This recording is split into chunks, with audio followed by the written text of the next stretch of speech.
That's a hot take. Swing it around American flag, because that's what America's supposed to be. It's supposed to look like permanently chill. The insurance commercial has a fat ass, but like no personality.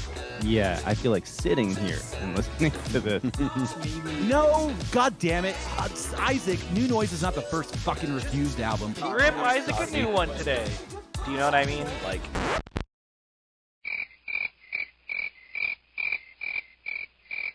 Don't touch my records. Ever.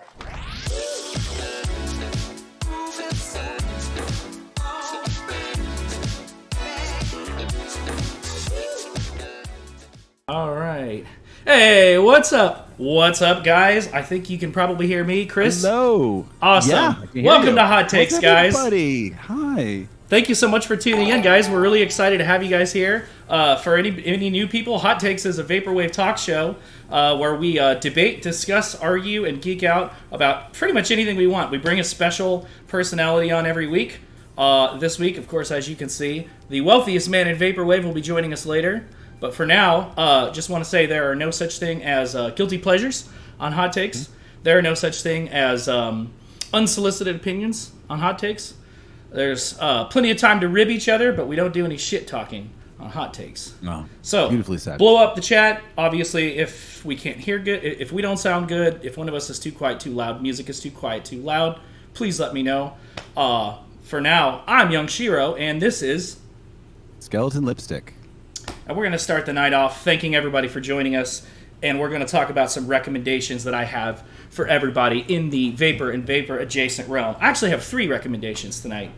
First thing I want to do is shout out Groovy Kaiju. Groovy Kaiju just released a new album on Pacific Plaza Records called Destroy All Yeah. Monsters. Great album. Fantastic album. Solid future funk, lots of fun. Groovy, if you guys have never met him, is one of the nicest, most encouraging, most positive, uplifting people I have ever had the Full of pleasure of meeting. charisma.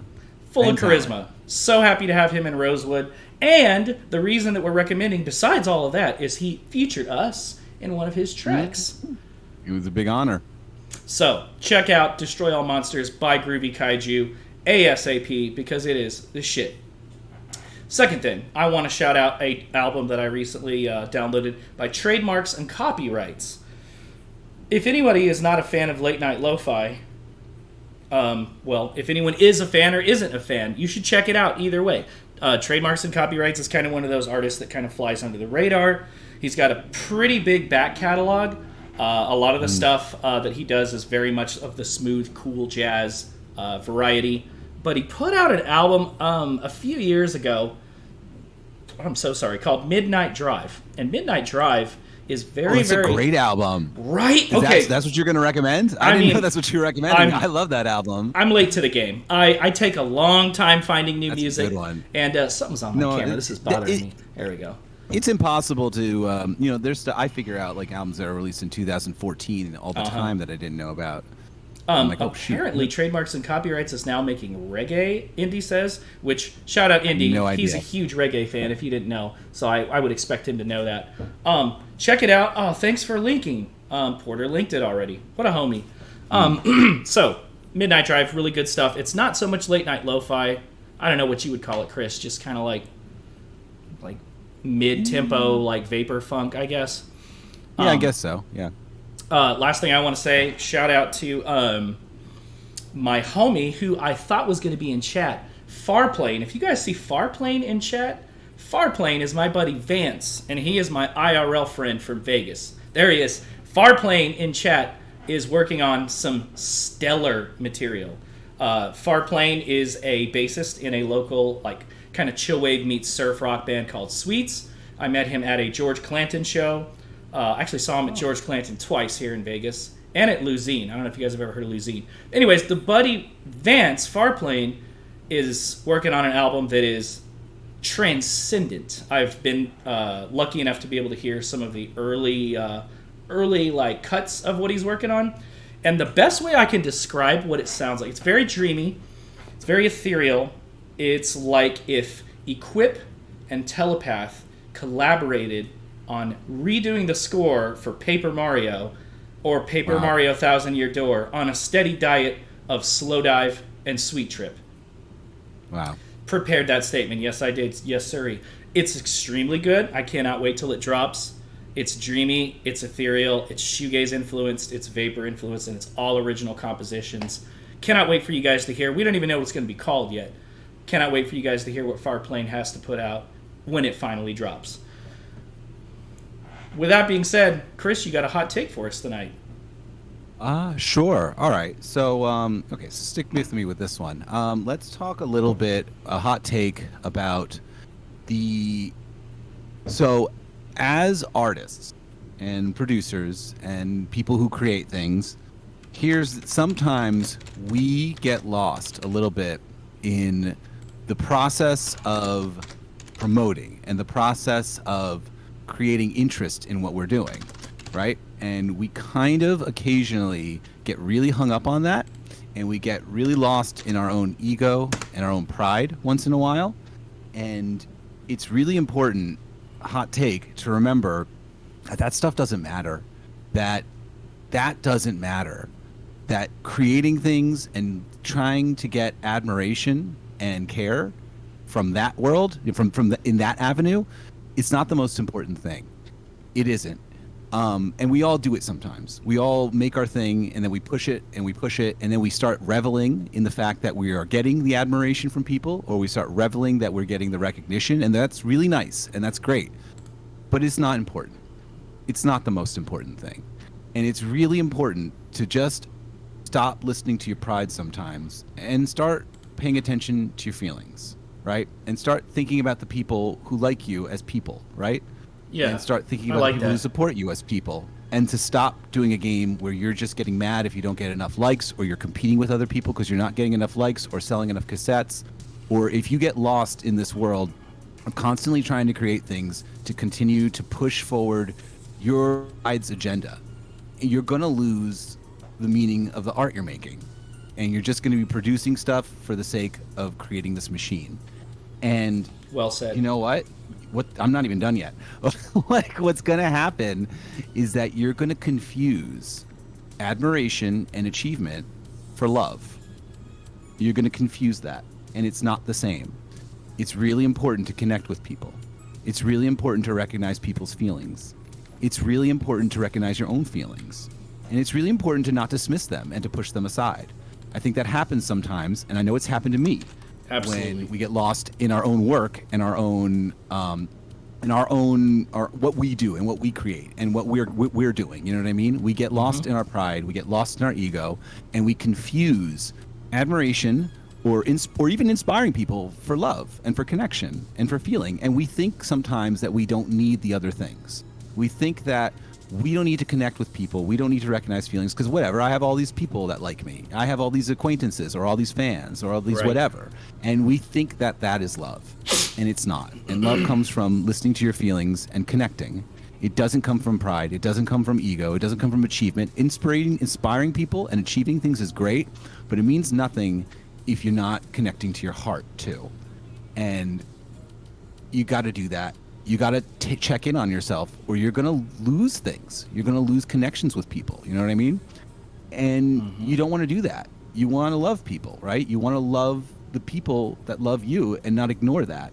And also, you know, I remember Fiber, when he was on last week, talking about how he made sure he sang that song for his girlfriend when he did his set. And, you know, Fiber is a guy who's working a lot, trying to achieve a lot, doing a lot of things. You know what I mean? He's always busy putting together a studio, you know.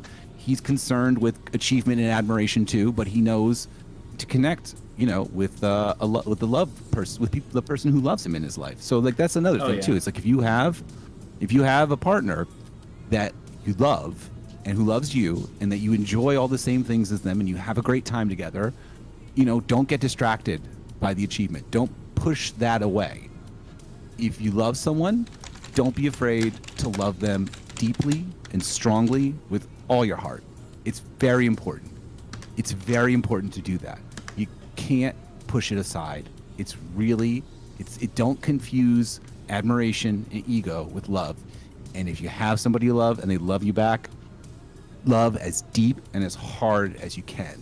It's so important because at the end of the day, if everything else disappeared, if we lived in a place, in a world, without any of this shit, without any computers, without any of these other things, without any books, without anything, like, feelings would still be there. You know what I mean? Mm-hmm. I used to be somebody who didn't think feelings were that, I recognized them, but I thought they would occasionally get in the way of getting things done. And I thought they would confuse things, but really at the end of the day, that's really all that exists is feelings, because it's immediate. You would have feelings, and we would experience feelings even if everything else was gone. Even if there was no society, there was no vaporwave, there was no computers, there was no anything. Feelings would still be there. They would exist without anything else in the world, and so they're important, and it's important to recognize them. And and if you love somebody, don't be afraid. Love them as deep and as strong as you can. Okay, that's my hot take. Woo! Thank you, guys. Damn. Thanks for the lump in the throat. We got big love for you. I can't mean it more. You know what I mean? I just can't. And I've had to learn these lessons, and I've had to learn these lessons. We got big love for you, Okay. Chris. Ooh, see? Got big love for you guys also in the chat. I love you guys very much. I care about all of you very much. My heart is open very, very strongly for all of you. I think Porter will have some wonderful things to say about that. But real quick, speaking of love, guys, it's Luxury Elite's birthday tomorrow. Shout out Luxury Elite. Happy birthday, Lux. Real quick before we bring Porter on, happy early birthday, Lux. Thank you for always being here and always having the links ready in chat. L in the chat for Luxury Elite. Also, you guys ready for Mr. Vong? Probably our most highly anticipated guest. We got Porter on deck, here to talk about maybe a little seminar, a little Q&A, a little roundtable session about what makes being an active, passionate participant in Vaporwave so rewarding. Say hello to the return of Mr. Porter Vong, everybody. All right, bring yourself in, brother. How's it going? Hi, my friends. Hey! Hey, what's up, buddy? Good to see you again. Chris, that was one hell of a way to open this. Sorry, man. I just I had to say it. That right away. I loved it. And, Thank you. Just to tell you. everyone who's watching, just before we went on the air, we were just kind of talking about connection. And I was talking about how I haven't seen anyone in a really long time. And a few weeks ago, I got to hang out with Strawberry Station and Indy and a few other people, Shout and out it was Indy. pretty awesome. And up until then, I can't remember the last time that I actually got to hang out with anyone, because I don't really have anybody. I mean, I have my family who, I love them, and I never want to take that for granted. And I have the kind of friends where I meet someone at a place that I work, or whatever the case may be, and there's a mutual liking there. If I ever saw you, I would wish you well and want to talk to you, but I don't have anyone here around me who has the same interests. I don't have anyone that I can send a text message to and be like, hey, let's get together. I mean, with the exception of people like Indy and Strawberry, but the only problem there is they're in the city, and I'm about an hour north right now. Oh, damn. And it's just kind of hard for me to get around, but I do want to get down there. But even more than that, I was just saying to Shiro and Chris before we came on, I can't wait to get back to the States. And that just all comes down to COVID and the border stuff and everything. Mm-hmm. But for me, Vaporwave really is my people. That's my tribe. And the Electronicons were the best social experience of my life, because it was the first time in my life where I was ever in a space around people where I just felt like it's okay to just be me here, and I belong with these people. I fit in with these people. Yep. At Electronicon, I You're could have walked up appreciated. to anyone and just started a conversation, and we Yeah. would have found some common ground. It was amazing. And I've never had anything like that, because I'm a huge shut-in. I always have been. Bullying was a huge part of my life growing up. Growing up in a small town and where there's only one school and everybody knows each other, and if you don't do well with that, if you don't fit into that, you're going to have a bad time for the entire 12 years. And that's kind of what happened to me.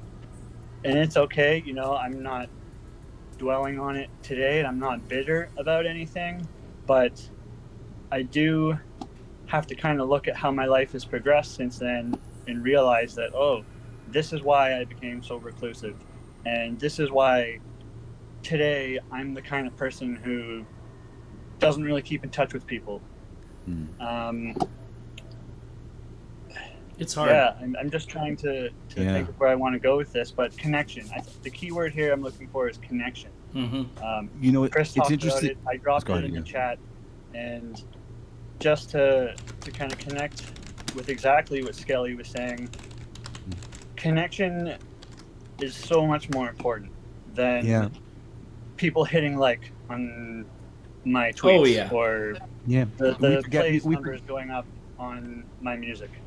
Sometimes we lose that. Even though I've been offline for so many months, in the background, I've still had conversations with people like in DMs or whatever, and it's all about connection, fostering connection, and that's connection is the reason that I'm here and people are in this chat and are interested in what I might have to say today, because we have connection. Yeah, man, we love you. Absolutely, we love you big time.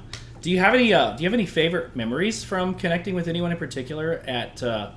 I know I saw you at the LA Electronicon. I don't know if you went to the New York one, but I suspect you did. Oh, yeah. That's great. Sure, so I only got to go to the LA one, but I remember seeing you distinctly just chewing George Clinton's ear off at the after party that Chris hosted. And I was just like, wow, he's really having a good time. But like, I really want to know what some of your favorite memories are. Where do we begin? Okay, so let's go Electronicon 1. Let's do it. I'll tell you a little story about that, actually. First of all, before I get to the favorite memories, just a funny little story. I almost didn't go. Wow. And when I say I almost didn't go, I don't mean I almost didn't go to New York. I mean the day of the concert, when I was there, I almost backed out because I was so nervous. And just to give some context to this, because I just realized not everyone was rolling with Porter Vong yet back then. I'm loving this DDS version of Porter. Yeah, in the beginning, I hadn't face revealed, and that was a whole ass thing where it was like, Porter Vong's going to be at Electronicon, he's going to face reveal, Right. And George Clinton was actually the one who told me, Porter, don't do it. Don't face reveal. Oh, wow. Are you serious? Everything. And honestly, a few other people kind of agreed with that. They're like, oh, I don't know if like Porter Vong is going to work if he face reveals. I think it'll like kill the whole thing. And I kind of let that get into my head. And looking back, it's kind of embarrassing now, but I was just so nervous. He's back. Like, can I do that?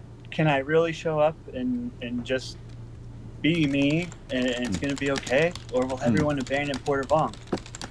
And I sucked it up and I went, and now I'm like, that was the best thing I ever did for Porter Vong. Because that's when it really started becoming real. The connections that I had with people and just everything it meant. That's amazing, dude. Yeah, I'm so glad you chose to go. Anxiety's a bitch, dude. Well, you know, there's a lot of things, and you know, it's crazy the things that inform the way our behaviors happen later in life that happen when we're younger, right? It's just crazy how we don't even know that we're behaving a certain way, you know what I mean? And then you have to look back so far to figure out when it started, and you didn't even know you were really doing anything that was an inconsiderate or bad behavior or a bad for yourself behavior, you know what I mean? Or a hurtful behavior to your own self. And then you just like you're mad and you're angry and you're sad, and then you go back and look at your life, what shaped it, and you say, fuck, I need to revise this. You know what I mean? Past trauma has to be reckoned with, man, or it's gonna bite you in the ass. It's hard, man. It has hurt me so many times for so long. You know what I mean? so many times, right? And it just, yeah, it's crazy. You know, therapy is helpful if you can afford it, or you know, if it's available to you. Absolutely. For those of us in the I would States. say that from personal experience. Good man.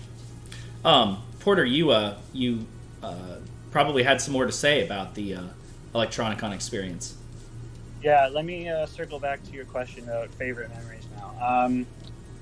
I mean, obviously there are so many, and I could probably take up the next couple hours just really getting into them. But some favorites were meeting Pat Chennington.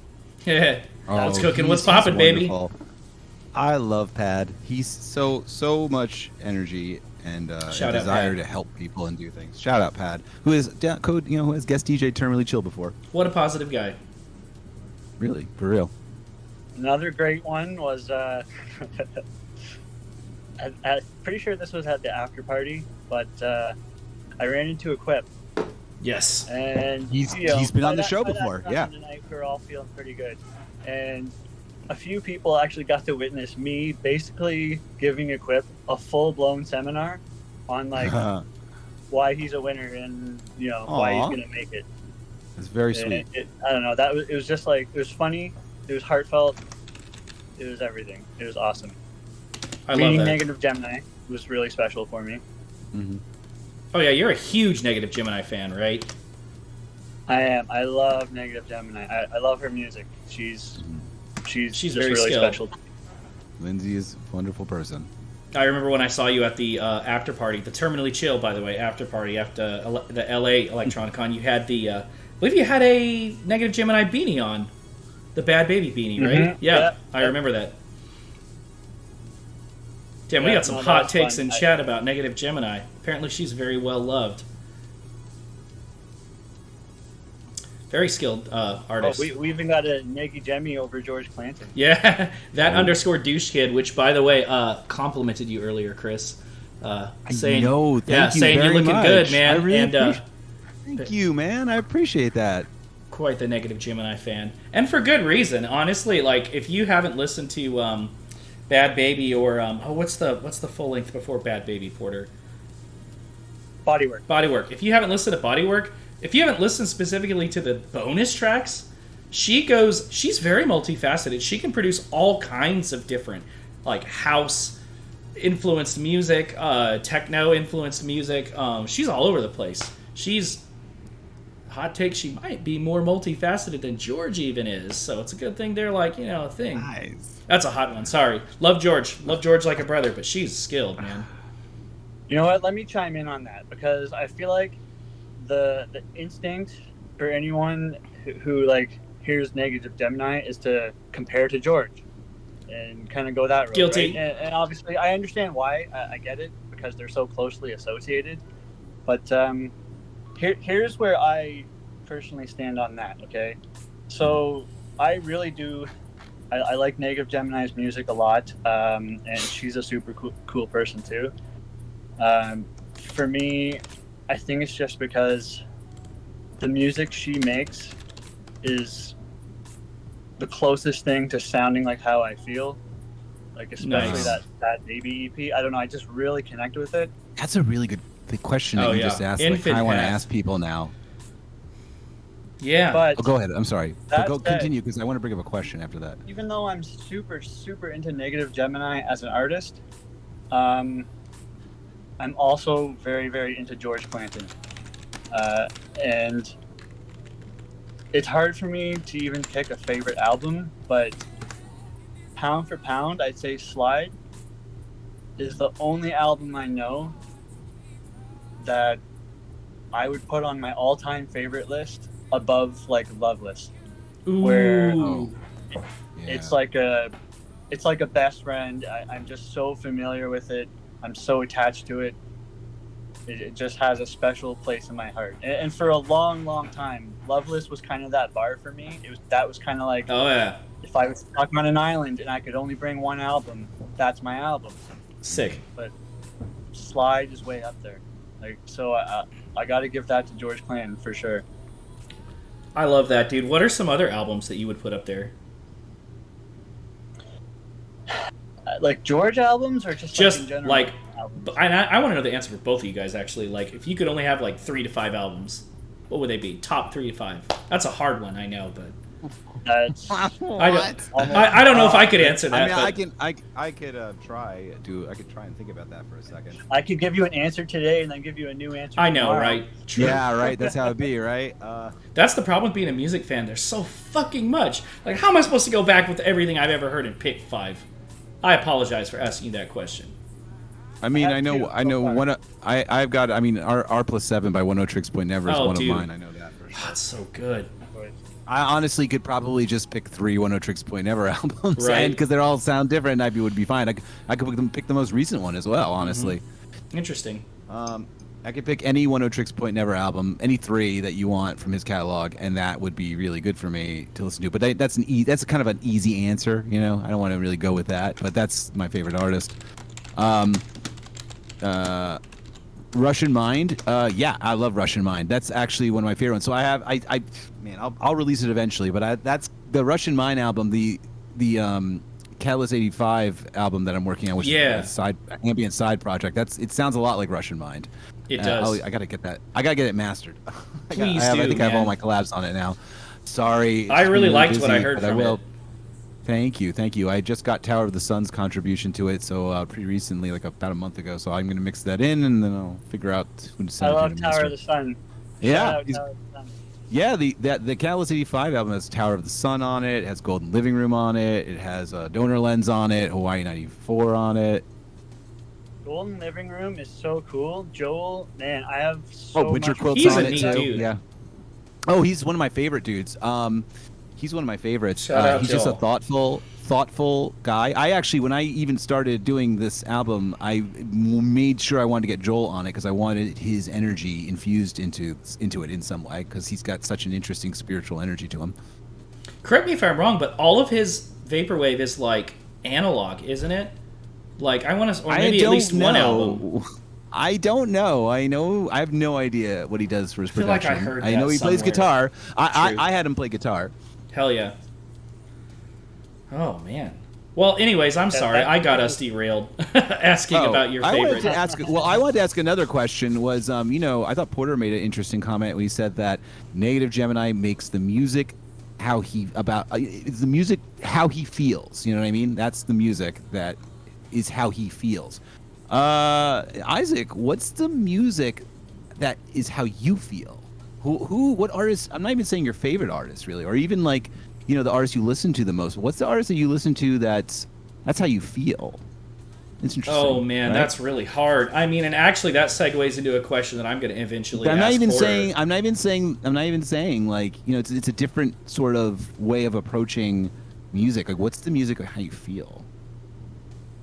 Are you asking me to name names?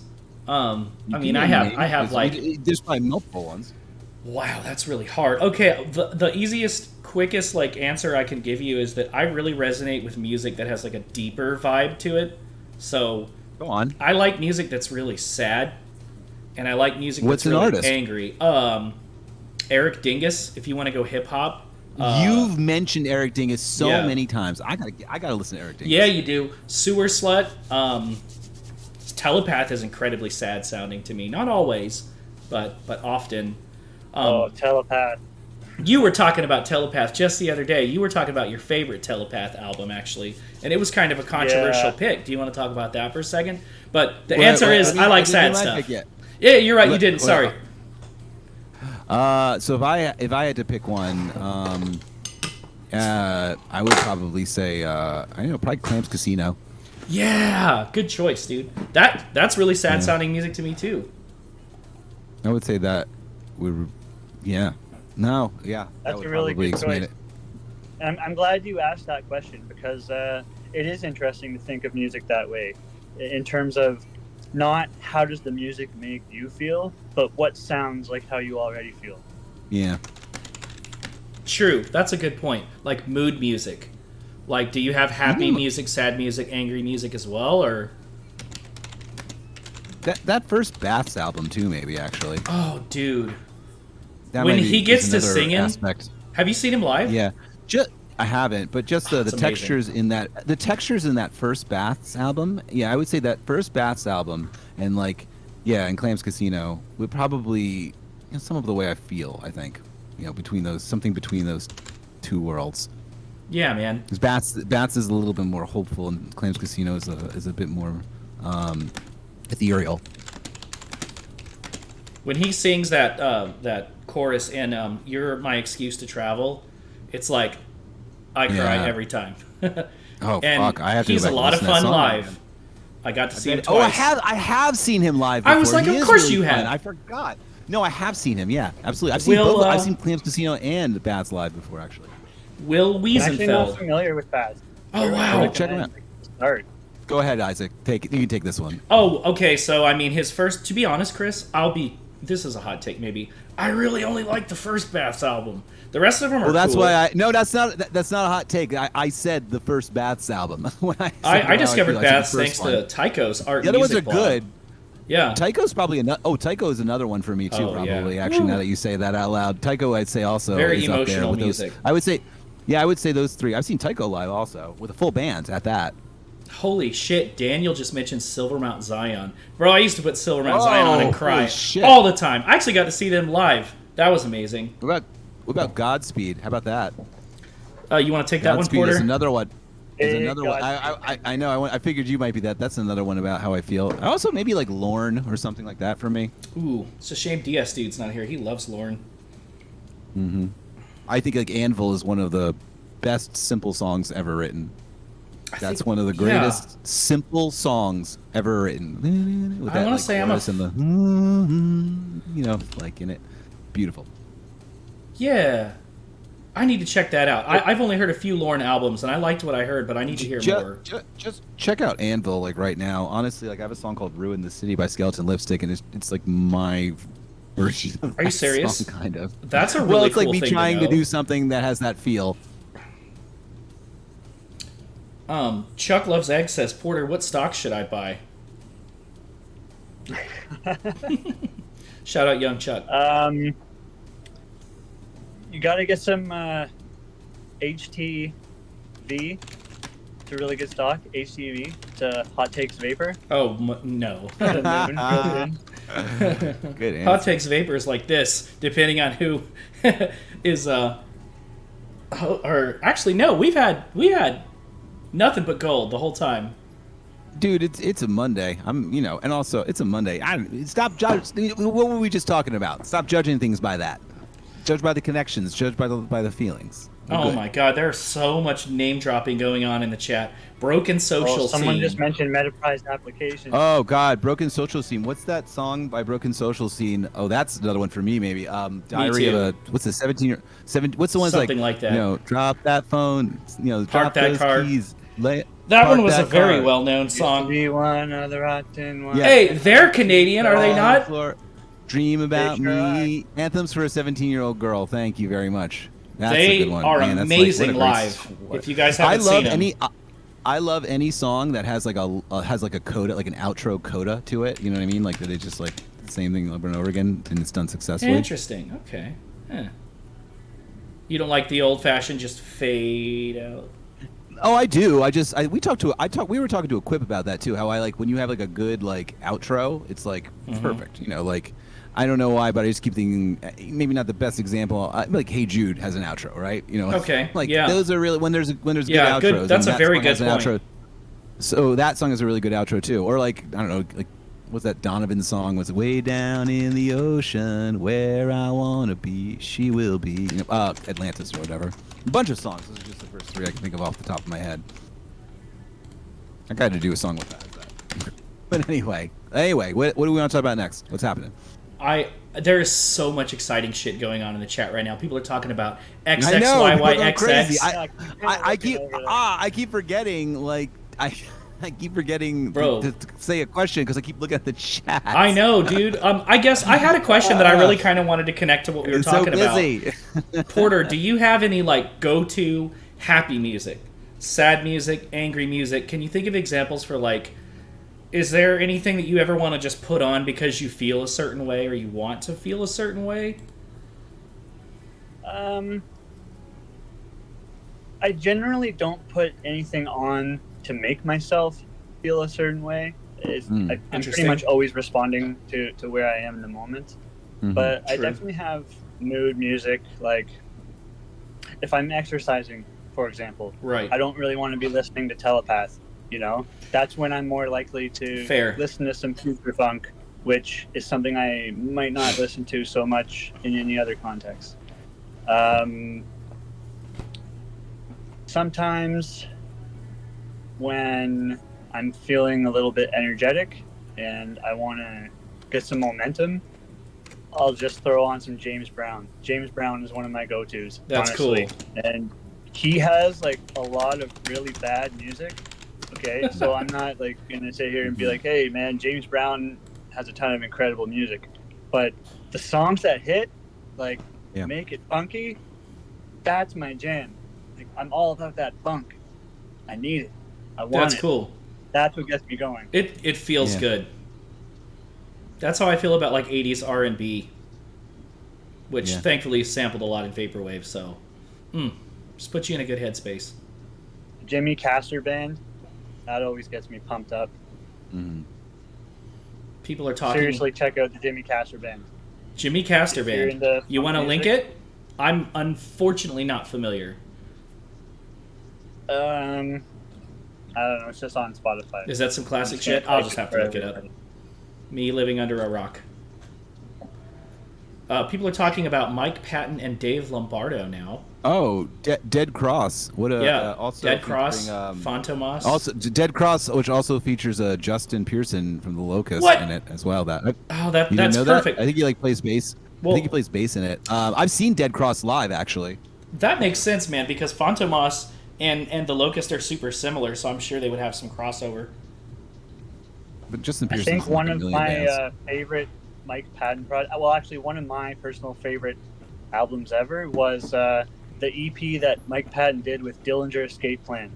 Irony is a Dead Scene. Yeah, I saw him tour with that. Yeah, It's 4 songs, but it's great. those 4 songs are just Oh, wow. something else.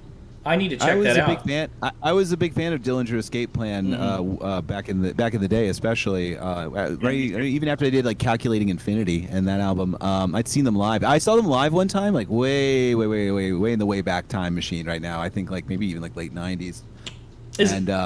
I remember they came on and they played, and all they did was like have a strobe light. This is like when they were younger too. All they did was have a strobe light flash the entire time they played. Wow. And they didn't say anything to the audience except halfway through their set, they said, "Hi, we're American Angel," and then they started playing again. That reminds me of when I saw And the then I Locust. remember, like, so that was like the thing too. Is like I'm not gonna.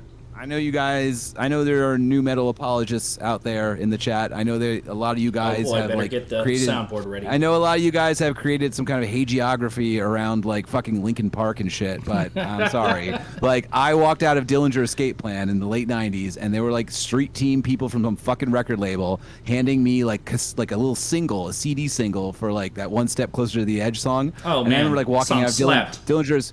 I remember like walking outside after Dillinger Escape Plan played when they opened for Snapcase, and like seeing this, and I'm like, what is this fucking no? Like I just saw Dillinger Escape Plan. You cannot go back. I cannot go backwards. Like I'm not interested in this. Oh, shit, that's I am not interested in this genre of music because I've already watched Converge play. Like you know what I mean? You didn't even I've like already seen Incubus? Converge. Yes. Or the Deftones? Wait. Even Incubus? Wait. Okay, why that's would anyone okay. like That's Incubus? whoa. Deftones, okay, I mean, that's adjacent-ish. a cult. Deftones, they have like a bit of a cult following. I don't listen to them, but I know a lot of people I respect listen to them and see something deeper there. I'm not into Where it. is Enrail? I'm not into. I know. I see Enrail's not in the chat right now. Enrail's gonna be so that's sad. why I can. No, I love him, and but me and Enrail, we could talk about dubstep, so we're all good, all right? So that's yeah, okay. true. Like I don't know, man. I just feel like you had to be like if you were a little bit older, like I am, and you already saw, Coalesce and Converge and True. Earth Crisis, and then in addition to that, like the Locust and a bunch of the Like Scrams Refused music, at like the drive-in, like that shit. or Refused. You know what I mean? Like I already saw Refused live. I'd already seen Orchid live. I'd already seen like Jerome's Dream, Page 99, Satiate, Converge, all those Coalesce. guys. Seisha, yeah, and now like I gotta go listen to this like knucklehead brain music that's for like fat guys in the Midwest. No offense to anybody, I'm sorry, I didn't mean to say that. That sounded mean. Shut but, up, like, booger brain. No, I don't know, man. I don't like. I just like I could never like. I'd already heard too much. Like maybe if I was like 10 and I heard that music. You know what I mean? Like, like I heard ska very young, like third wave ska very young, and I got a big soft spot for that. So. But I'm sure. Maybe Yeah, that's what it is, ska, man. It's nostalgia. But I'm sure if I heard ska, maybe like that kind of music when I was a little bit older, I might be like, I'm not. No. Like Thanks. I heard Chevelle when I was an angry freshman, and I loved that Listen, shit. I apologize. It resonated. To Quiz, too. I know. I'm sorry, man. Speaking of ska, one of he my said he's a new metal favorite fan. Oh, memes, that one Deftones that's systems. like- That's fine. Mozzarella core. All right, B. Third wave Yeah, is totally mozzarella mozzarella. core, yeah, So B exactly. is saying it's mozzarella core. There's this really funny meme that's like, ska is the music that third wave ska is the music that plays inside a kid's head when he gets an extra mozzarella stick, like in his meal when he that's finds an funny. extra mozzarella stick. Absolutely. So I think that's what she's referring to with that. Yeah, I'm definitely not into ska, except there's Me this neither. one band. I don't know if it's technically ska or like an offshoot, but Choking Victim. Oh well, choking victim is like yeah, and what's the other one? Leftover Crack? Leftover crack. Yeah. Oh, that's like a whole other. Oh, you guys are speaking That's like a different whole- language. What would you Leftover call crack that? and choking victim. I would still call it like ska, but like ska that's like ska punk that's like doesn't care what you call it. In the same way that like okay, what's a good example? Like Bomb the Record Industry or all the bands by what's his name? Huge Falling. Oh my God, I'm blanking. What's the artist name? Guys, help me out here. Jeff. That's Come you on. guys, man. That's way outside my Well, wheelhouse. choking victim is another one of those guys. One of those. It's like you. There are always. Jeff Mangum. Yeah. No, Is not that you Jeff pronounce Mangum. it? That's. No, not Jeff. Oh, was that a joke? Mangum. I'm sorry, guys. I don't know who Jeff Mangum is. He's also in the Arrogant Sons of Bitches and. Oh boy. Oh, the Wiz is here. Help us out, Wiz. You know who it is. Hold on. Jeff Yeah, I can't help Rosenstock. it, Chris. Choking Victim Yes, was thank something you, Jeff That Rosenstock. shout out B and No, Pacific Jeff Plaza. Rosenstock. There are just some artists who they're in the genre, but they are their own thing completely with their own following. Jeff Rosenstock, thank you. And like, Jeff Rosenstock plays. He does music that's occasionally ska. He has got a bunch of bands that are ska, but like it's like its own thing. He's his own thing. He's like a monolith. He does his thing, and he's got a huge following. I've seen him live before. He's so much fun. It's like it's its own energy. It's its own thing, and it gets put in a category, but like. Just because you don't know where else to put it, it's just like there's so much charisma and energy and personality in it that it becomes its own thing. And then I say the same thing with Leftover Crack or Choking Victim. Yeah. Porter, Anyway. question. Well, Porter. we always have to talk about ska. It's been a while since we It talked does about always ska, come around to so- that. Porter, if been you a could see while, any so act we gotta get back live, to that. who would your top 3 live acts be? Go. If I could see anyone live Yes. that I haven't seen, You could say people you've already seen. because if I can say people I've already seen, I would do anything to see the Blood Brothers one more time. Yeah. Oh yeah. man! Saw 'em during And Young I never Machete's saw them tour. live. I never That's- saw them live. There are a force live. Darn. And what's really interesting about Would've them loved too is, for as preachy and chaotic as the vocals are, Right. they reproduce those notes note for note live. So it's not unbelievable. accidental. Like they control that. I know I can fully understand why they aren't for everyone. Was just talking about this with Luxury Elite a few days ago, right? But they're definitely for me, and I'm really sad that they broke up. So that's one. I would definitely see them again. You ever listen to any of the stuff that kind of sounds like them? That maybe like is like a little bit that they're kind of from the scene from, like the Scrams music from the late 90s, early 2000s. You ever listen to that stuff? You'd probably like it if you like Blood Brothers. So then... stuff like Seisha is Yeah. actually Or like I Circle know Takes you the love Square Seisha. type stuff. one of Yeah, my Circle one of Takes the my Square. It's great. favorite things ever. But yeah, I was definitely more into that. Not so much into kind of the post-hardcore side of things. No, I'm Like- more into that stuff too. Yeah, like I'm a big fan of like Orchid, Page 99. Yeah, Orchid, Angel Reversal. Hair, right? Angel Hair. Oh shit! Yeah, Angel Hair is one of the early ones, like with them like Mohinder and shit, man. Page That's like the 99. gravity. Oh Luckiest. man, Page 99 is the band that I would like to see live again if I could. They were so fun every time I saw them. Didn't they do I a got to see split them with the twice. Locust? Or am I thinking of somebody else? Who did this? I feel like page 99 did. Eraserata did a split with the Locust. Who else did a It split might have been with- I somebody don't know. else. My favorite split was the Jerome's Dream Orchid split 7-inch, which was shaped like a skull. Oh, haven't heard Bro. that. Yeah, it was so like that was like this. There was this Scrams record label called the Witching Hour, and like they would always put out like crazy releases, and they like went bankrupt because the releases they put out were just too complex. Damn. Rest in Anyway. peace. Damn, the Wiz is Did you saying ever get into refused. Hot Cross?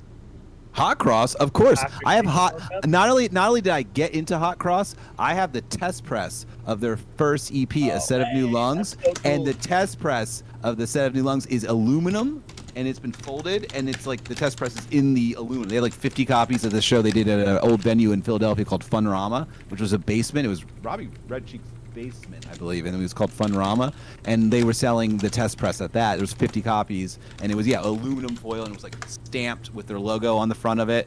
And yes, I am familiar with Hot Cross. I need to know what that means, Pacific Plaza. Shoegaze sucks outside. Why does it suck outside? Like watching it outside. That makes sense. That does feel like an The indoor only music, doesn't shoegaze it? band I've ever been able to see was the Twilight Sad. I am fun. very disappointed that they are so few and far between. It's so hard to find live shoegaze.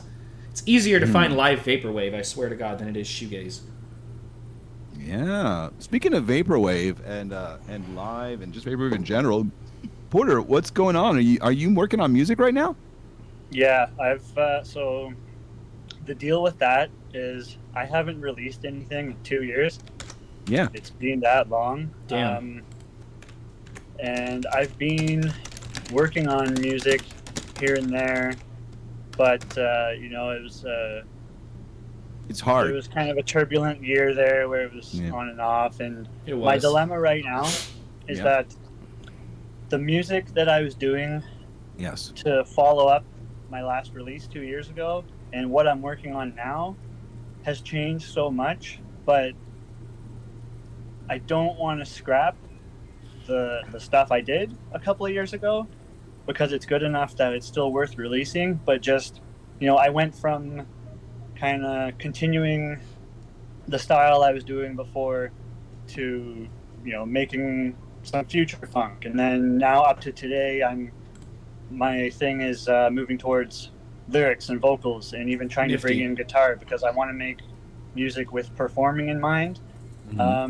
But it's just a question now of how do I release some of that stuff that I've had done before, right? Because I don't want to just go with what I'm working on now and forget all this music that I worked on because I still think it's worth Right. releasing. I think the plan for me is to do it just like I did when I started Porter Vong and just kind of release track by track Okay. and sort of, recreate the path of success. That was how I did it originally. The 'Cause originally I was masterclass. just like release a song and it's like, here's my new seminar, everybody. And everyone was like, oh, new song from Porter Vong. And then they're left hanging for the next thing. And then you lead up to an album. Where I really screwed myself a couple of years ago after I released my first little mixtape there was getting psyched out about, I need to work on an album. I need to be working on an album. And because Porter Vong was the first time that I had really kind of gotten some attention, because Metaprise was super obscure. I could always do what I wanted and there was never any eyes on me. But then inventing Porter Vong, all of a sudden there was a few more eyes on me than I was used to. And I just really You let those responded well. expectations psych me out. And music just got to a point where it wasn't even fun anymore. And I had to really stop and ask myself, like, why would I even do music if I'm not even enjoying it? If it's like work, like Yeah. who am I doing this For for? sure. Because it doesn't feel like I'm doing it for me. And Yeah. so my I music, understand that there feeling. was stuff that I had been kind of working on and then struggling with. And then it was only after I went off of social media and just kind of reconnected with myself that I was really able to take off, because I just started making music, not thinking of whether I would release it or not, but just to actually enjoy it again, just to actually feel what it's like to enjoy the process. I love that for you. So yeah, there's music coming. Probably I'm going to put up a new Secret of Success this week. What? Yeah. Yeah, Holy shit. What? yeah. Okay. I'm just, working on some stuff Okay. today. Like, The return. everything. Yeah. How fun. I didn't see Because that at the coming. end of the day, that's what my clients are really waiting for. I mean, my social media is fun. Okay, being on here, sharing money-making takes, that's all well and good. But the winner's circle needs the secrets of success. And they've waited for 2 years. So it's time to give them what they've been waiting for. Wow. Is that like the first time you've announced this? Return of the Porter. Wow. That's like a hot takes Damn. exclusive. How fun. Yes, How this fun. week, I'm not going to give a day and time. Stupid soundboard. Well, please at least clue me in. I can't wait for that drop. Man, so It's a much cool shit struggle. is going on right now. It's a struggle. Making music is hard. You know, because especially when you have one way that you think you're going to do it, and then you decide to go in a different direction. You know, I've taken Skeleton Lipstick in multiple different directions, and the one thing I always try to think is like, well, this will sound different than other things I've done, but I want me and who I am to still resonate through it. So there's a through line, regardless of what kind of sounds I'm using or techniques I'm using to make the music. I always try to say, well, you'll still know it's me, even if it's a little different than this song or this song's a little different than that song. You know, it's still me. And I think that's the most important thing to do when you are an artist or in making music, is to keep track of your identity. And sometimes we lose it. Sometimes we lose it. And when we lose it, we get frustrated. And we get frustrated and we get sad and we lash out, or we get depressed, or we stop, we withdraw, you know what I mean? And it's important to just, when that happens, look into yourself for a moment and just take a break, look into yourself, take inventory of the important things. Like you said, who am I making this music for? Like, if I'm not enjoying it, why am I even doing it? And I've been there before, and I think everybody's been there before, no matter what kind of art they're making or what kind of things they're doing, right? Even what work they're doing, I guess. Like, what am I working here for? Why am I doing any of this? You know what I mean? I have these crises often about, why am I doing this? What do I keep moving forward in this direction? Am I missing other things? Am I neglecting other things? You know what I mean? Damn, And it's that's deep. important to take that that's inventory. rough. And Yeah, I've been there. the other thing too, with It my hurts, music and it is hurts that, people that love you sometimes when you're like that. I'm totally like that. Being someone who's already so naturally prone to withdraw, Yeah. something I've definitely learned in the last year is, you know, you can be someone like me who tries to avoid harming people with what you do, but sometimes the way you harm people is with what you don't do and what you don't say. Mm-hmm. Oh my And- God. Yes. Yeah, when you don't let yourself be vulnerable enough to. Yeah, one of the worst concepts ever. Yes. Is the concept of emotional labor.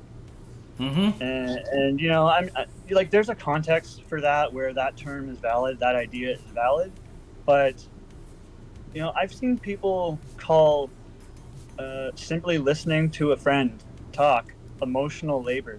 It's like, how disconnected do we have to be to get to that point where we consider basic human interaction and connection to be labor? Yeah. Damn. Yeah. I mean, you're calling it that because you don't want to do it, but I think sometimes you have to step back from that and be like, why is it that I don't want to give this time and energy? Or why Right. is it, you know, that I don't want to I allow this? have been so guilty of that. You know what I mean? For sure. I've been like, I don't want to hear what people are feeling. I don't want to deal with that. I've got other things to do. And the things I do that I'm doing right now, like, well, people like it. You know what I mean? Well, if I start listening to someone's feelings, if I start listening to my own heart or someone else's heart, or I make myself vulnerable, if I give myself over in some way, then how am I going to maintain these other things I do? How am I going to maintain my job? How am I going to maintain the music? How am I going to maintain control, right? And it's not true. You know what I mean? It's not true. You just, if you do that, Yeah. and you live your life like that, you don't know anybody. You don't like have anybody, and then you have, what do you have? Your things, your accomplishments, and what does that mean? What does it even mean? You know what I mean? That's not emotional labor, like you said. Like you have to connect. You know what I mean? It's mutually rewarding. You're gonna really too. regret it. You're Yeah. gonna regret it if you don't. You're gonna think you don't need it. You're gonna think you're above it. You're gonna think you do other things, and that's connection. You're gonna confuse it. You're gonna confuse other things and think that is connection. It's not. It's not. Don't, just be aware. You're gonna burn for it if you don't. And intimacy isn't just, sex or whatever. Like, it's being vulnerable with people. And it's almost always rewarding. I mean, yeah, there might be a few people that are like, oh, cringe, dude, or whatever. Most people, I feel like, are going to really feel encouraged by your vulnerability, and they're going to want to radiate that back.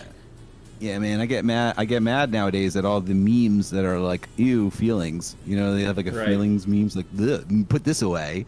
And like, I don't like how that's normalizing things. And I think I used to be like that too. And I regret it, It's shitty that I see these memes now that are like that. We need to, it's not cute. It's not cute. It's not cute to think you're above feelings. It's not. It's wrong. Anyway. Yeah, no, absolutely. Let's talk about another. Yeah. I don't want to change the subject, but the Wiz asked a really great question. Please do. He wanted to ask, let's talk. I don't know if this is directed specifically at Porter, but he wanted to have you identify an album by an artist where they sort of lost it. Going back to what you were talking about, when someone, like, I guess, like, kind of like loses their groove or whatever. I will use my favorite band of all time as an example. And when I say my favorite band of all time, I just mean, my sentimental favorite. Like, they'll always be number one in my heart. Right. Jimmy Eat World. Oh, yeah. I love Jimmy Eat World. Clarity is one of my favorite albums of all time. Yeah, Clarity would be one of my Desert Island ones for that question. Perfect. But anyway... I'm going to put Clarity as another album of how I feel. Yeah. Actually, for that, back to that question. The album, Clarity. Yeah, fans will probably disagree with me on where they might have kind of lost it. To me, where they kind of lost it was when they made an album called Invented.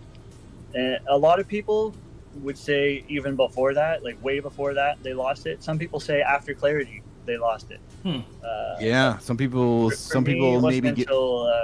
They made an album called Invented where it was kind of like, okay, I still really appreciate this band and their role in my life, and I'll always have the connection I do with their music, but I'm not really like invested in following them as a band or feeling like I have to listen to every single release. Or I'll listen to every single release, but I won't prioritize it. Yeah. I think Cursive lost it after Happy Hollow. Yeah. I was not a fan of Mama, I'm Swollen or anything after that. What about you guys? You guys are both fans, right? I never listened to anything after Ugly Organ. What? I didn't either. I didn't listen to anything after Ugly Organ. Happy Hollow was pretty good. But the Ugly Organ, I feel like that and Domestica are like, which one's better? It's so hard to pick. You listen to The Good Life at all? Like the Tim Cassidy's side project? Yeah. New Friend or whatever that song. She's got a new friend. Song is so sad, bro. Yeah. That was a good band. I'm not admittedly not as familiar. I really like the Hold Steady, and I didn't particularly like anything after With Teeth. Porter, what would you say would be Jimmy Eat World's most overrated song? I thought that was when I lost it. Most overrated song? Yeah, name their most overrated song. The Middle. No, for sure. That's so. Oh yeah, for sure. I even remember thinking like, I don't really like this song that much when I even first heard the album. I do like it. It's just obviously overrated because it's so huge. Most people think they were a one-hit wonder, or I shouldn't say most people, but a lot of people like still think that was just their one song. They don't even know. Isn't that crazy? they need to go and listen to Clarity from 1999 because that's one of the best albums of that era. Probably one of the best albums of the 90s in general, in my opinion. Sunny Day Real Estate is huge for me. Ooh, were you ever much of an Appleseed Cast fan? Yes, big time. Amazing. I got to see the Low Level Owl 1 and 2 played in its but- entirety live one time. It was amazing. Jealous. Yeah, it was pretty cool. What's Quiz asked me? You don't like it? It just takes time. You're talking about what are we talking about? Are you talking about new metal quiz? Was he talking about the Hold Steady? Or We're back on new metal, huh? it's actually not even the album itself that's the problem, or it's just the way it's produced. You know, that's what I don't like about that album. The Wiz says Anyway. Sufjan Stevens lost it in age of, what is ADZ short for? You got to be kidding me right now. Got it back You with think- Carrie and Lowell. He said, okay, you saved it. Oh, yeah, he did lose it with Age of Ads. I thought Ads. he said that after Age of Ads. No, I'm not terribly I big. listen Aside to older from, Sufjan. aside from the song Feudal Devices on Age of Ads, I'm not terribly into that album. But no, you got to listen to contemporary Sufjan. I think it's way better. Really? Honestly, in my opinion. I was a huge fan of like Illinois and Seven Swans and shit. Yeah, that's all good. It's great, but he's just a better lyric writer now. Like he just writes such beautiful lyrics these days. really? They're a little bit. They're good. He's a great lyric writer on the other albums too, but. You know, it's nice that he stopped relying on when he stopped relying on just like writing albums about states and like having to. I think he's like fuck this idea, and he just like went off. I don't think Carrie and Lowell has some of the greatest lyrics I've ever seen, and he just put out like this new song Olympus, and oh my god, like, he's a brilliant songwriter, brilliant lyric writer, and I think he really hit his stride with Carrie and Lowell, and I think he's been carrying it forward ever since. With lyric writing, like I'm actually really like the Planetarium album that he made with. He made a Planetarium album. Wow. Yeah, it's a really beautiful album. Alex that, would like, pick the Christmas draws album. in all these metaphors about life and what God is and what we all are and what love is, and it just like it's themed around the different planets and the mythologies around the planets themselves, and even like the chemical construction of them.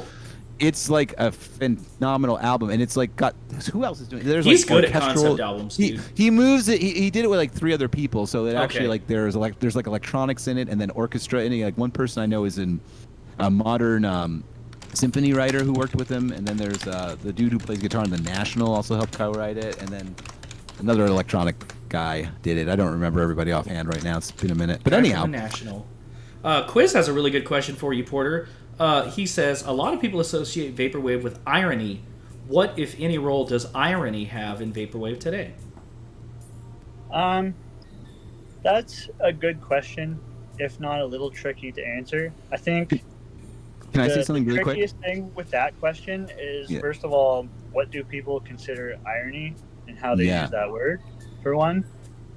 Secondly, you know what? I'm gonna interrupt you for a second. You know what I like about your whole thing in general, Porter, is the idea. I think that the thing that makes you so interesting and appealing, honestly, about your your portrayal of what you do is like using irony as a medium for sincerity. Does that make sense? Like you come in, love that. like that's exactly what you do. You nailed it. Dude. Like you come in with an ironic idea, and it becomes a sincere thing that's compassionate. Right. It's like you fool people into playing the game really and go, like, now you learned a new truth.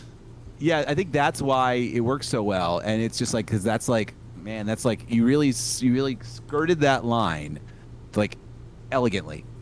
Like it is like perfect. Can I explain how Porter Vong started? And Please, kind of like please what do, the original dude. purpose was, because this ties into this.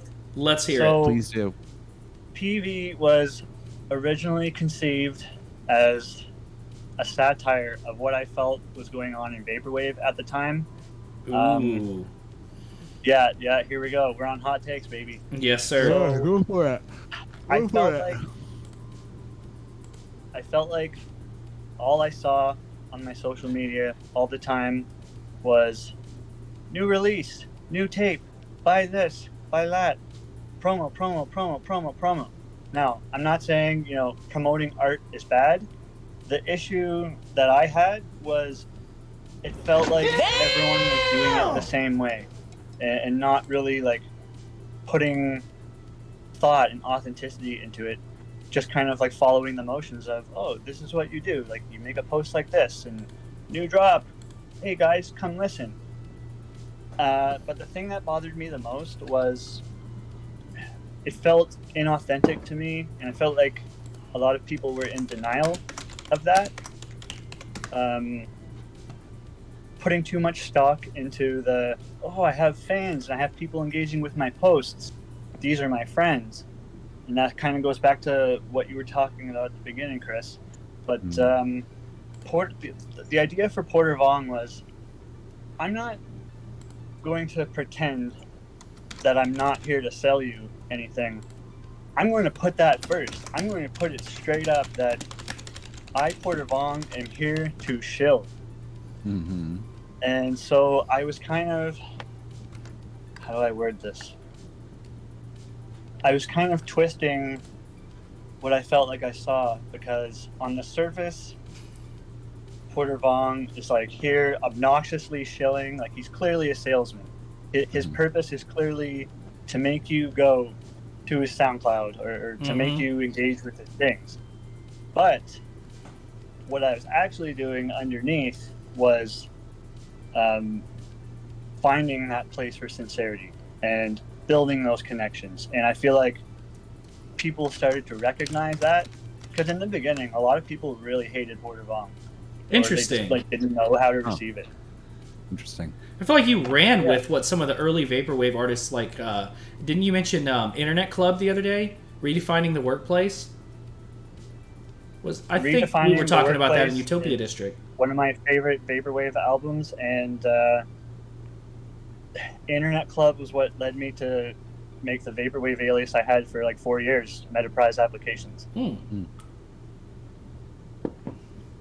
Before that, I had never even had a concept of doing that with music. I mean that's just what's been fascinating about vaporwave in general for me, is so much of it is like, wow, I never thought of music that way before. I never thought of what OPN calls the extra musical elements, the things around the music, context, timing, et cetera, presentation, delivery, and how all those things affect the music itself.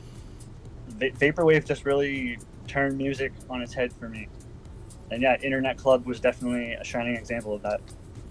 There is always kind of like a mysticism about certain concept albums that just really add to like the depth and the experience and just the immersion, the thing I is, guess. I don't even know that I can call it a concept album, and this is what's interesting in vaporwave. I mean, you could make the argument that everything is a concept album. True. But then at the same time, when I think concept album, I generally think kind of the old idea of a specific narrative that the artist kind of imposes, and it's sort of like there's no two ways about it. This is the story of the album. Like, this is what it's about.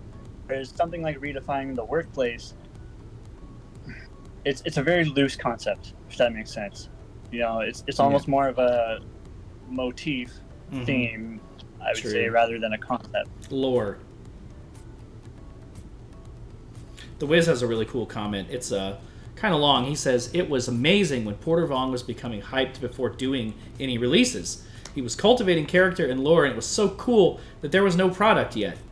It was let of the charm to the sell so much foot in. Wiz, help me out here. You really used like vaporware in a way to make vaporwave. That's funny. The multi-level marketer of vaporwave right here. And that's a really good point. Wiz put that in really the best well. way possible. I actually never thought of it that way before, but that's so true.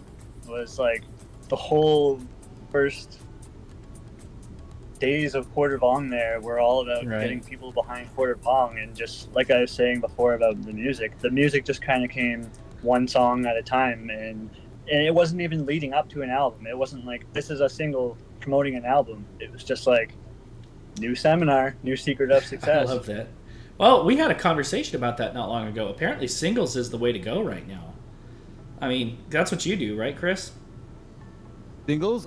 Yeah, just because like I keep putting off the album. Like, so it's just easier. like I keep putting off like finishing the album. So I've put out a lot of singles, and fortunately I can usually find there's usually like a compilation that's coming out anyway that's asked me to participate, like like Vapor Pop or I think Oh yeah, that Novatones, Vapor what Pop Pat- album's sick. Yeah, man, I got a song. Yeah, that's like So like I've put out a lot of singles I think lately. Yeah.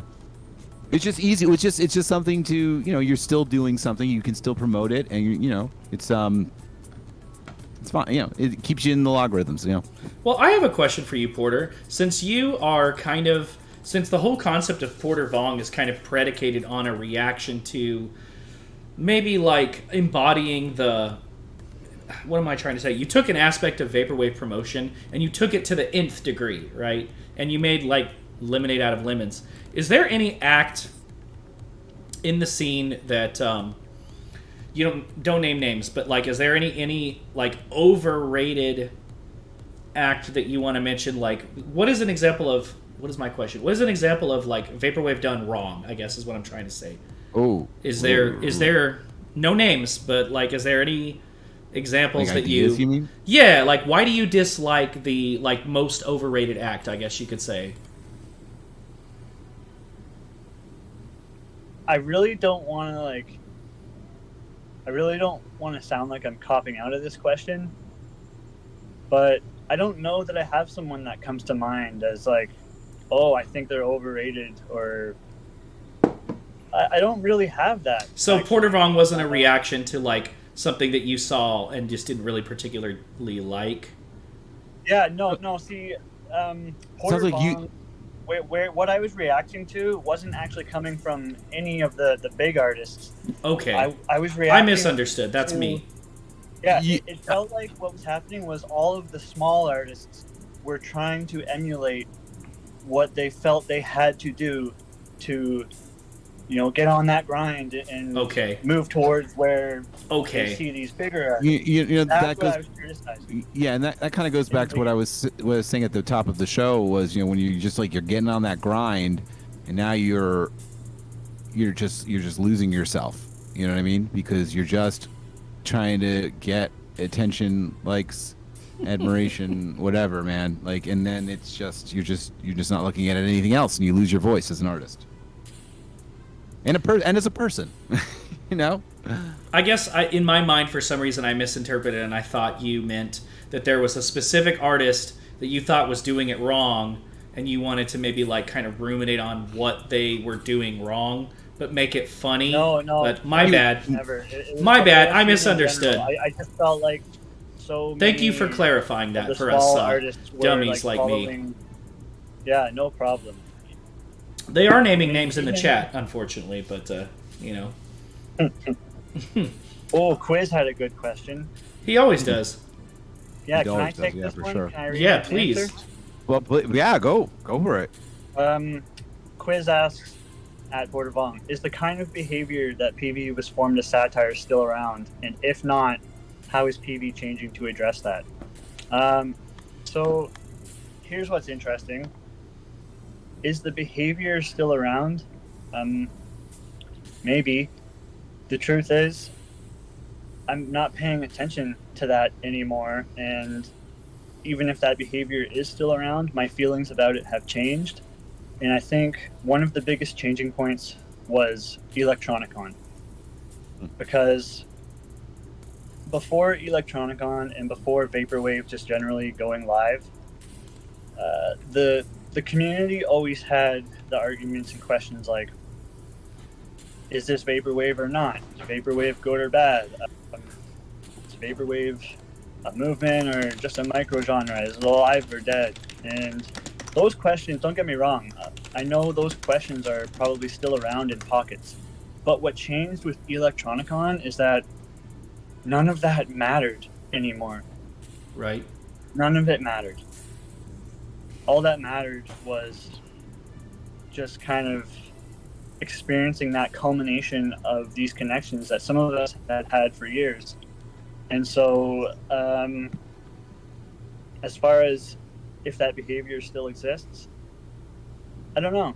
I'm not paying attention to it anymore, and I just don't care because I I've mellowed out a lot, and my priorities are different now. And Porter Vong has just grown so far away from being satire and just become so much more. It's become a deeply personal project for me. You know, I believe in Porter Vong. It's not just a joke. I mean, there's a reason I'm still here doing this. I love hope that for answers you, your dude. question, Quiz. Sorry, I started like going on a tangent, so I just kind of like cut myself off. Yeah. You want to say hi to Equip? Equip has just joined us. What's up, dude? Everyone claims that making music is just to get chicks.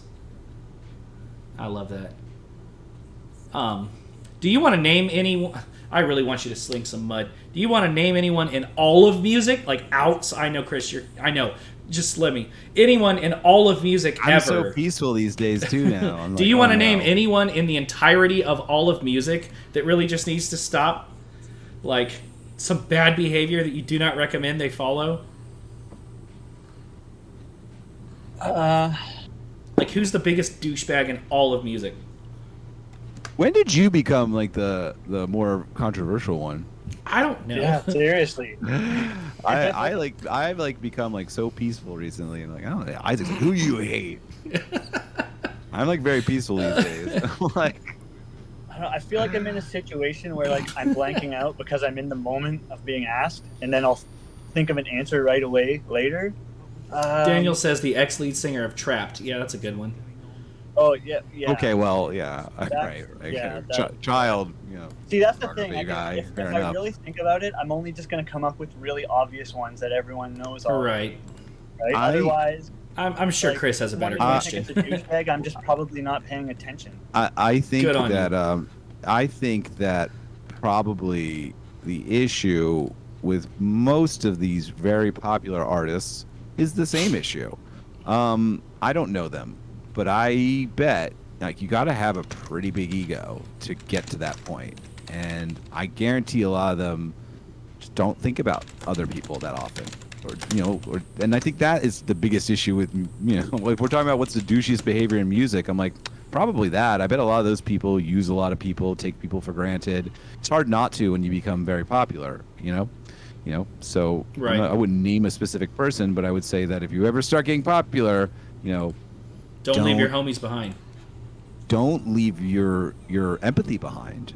Don't leave your stop saying I do it for the fans. The fans, oh, I love my fans. I'm like, yeah, I know you love your fans, but they're people. That's great. They're not just fans. They're people. That's how I look at it.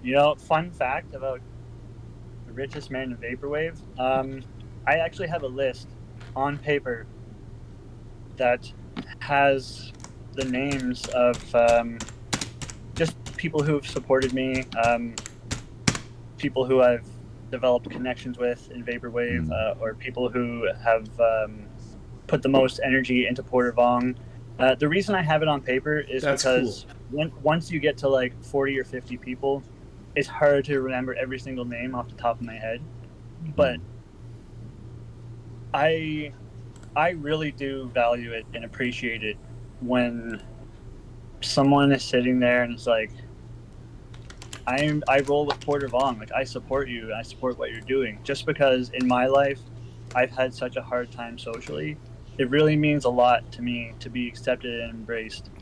But I've also had to learn how to really distinguish between what's authentic and what's not. Yeah. And you have to really make sure you don't get lost in it too much, or start living like you owe the internet something, or you owe people something because they're the fans. They're the fans. Right. No, they're people, and anyone who goes out of their way to even just listen to what I do or interact with my tweets is a person giving time and energy. And I always imagine, what if I was bigger, or what if I do get bigger, like a lot bigger, what am I going to be like? Well, what I hope I'm like is that person who still pulls up that paper list of those, 30 to 50 people who supported me in the beginning and says, these will always be the number ones. these will always be the real winner circle. Yeah. Even if I had 1 million new followers. I love that. That's so warm and special, dude. Yeah. It's always really, really meaningful whenever I meet people as well, and I make connections, and people like remember my name or whatever. And Yeah. you know, I always It's really try special. to support as much as I can. So it's meaningful when people like you and Chris and you know just other acts remember me as well as a fan. You know. So Yeah, I feel the same way. Go ahead. No, you go. I go. You go. Well, I was just going to bring up Electronicon again and how special that was because actually Alex from Pacific Plaza made a good point about Porter Vong. He said meeting people and face revealing at Electronicon was what really kind of drove the sincerity home. he did say Yeah. that. And that is so true. did. And, you know, I think people who were watching me, whether they were fans or not, they needed that. Like, they needed to see that. And people who supported me, they needed to experience that. But most of all, I needed to experience that. I need to be that close. And it's so frustrating for someone who's as reclusive and lonely as I am to be so far away from you all, because I always have to face the reality that everyone's on the internet and you could all forget me tomorrow. You know? The internet always makes it seem like you have more friends than you do. But in my case, I work really hard to distinguish who's real and who's not. And for the people who are real, it really, really does mean the world to me. I don't want to get overly sentimental, but I can't say it enough. I think of this all the time. I think there are a lot of people in this specific scene that are very earnest and vulnerable in their truest selves.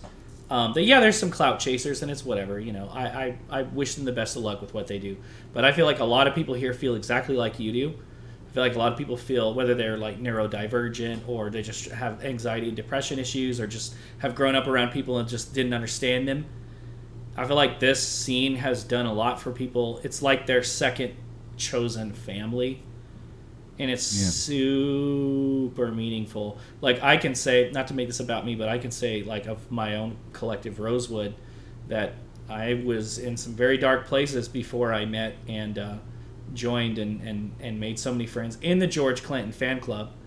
And then the offshoot collective that we formed, Rosewood. My mental health has never been better. Mm-hmm. And we talked about that on the Fiber episode a little bit, too. The community is so important. We really like sharpen each other and we exhort each other. And Chris, you're really good at this, like just encouraging people, sometimes with some tough love and sometimes just with. Well, you know, that's true. So let's talk about that for a minute. So yes, okay. So one skill that I'm pretty good at and have been good at and comes naturally to me is looking at people and seeing what makes them unique and special.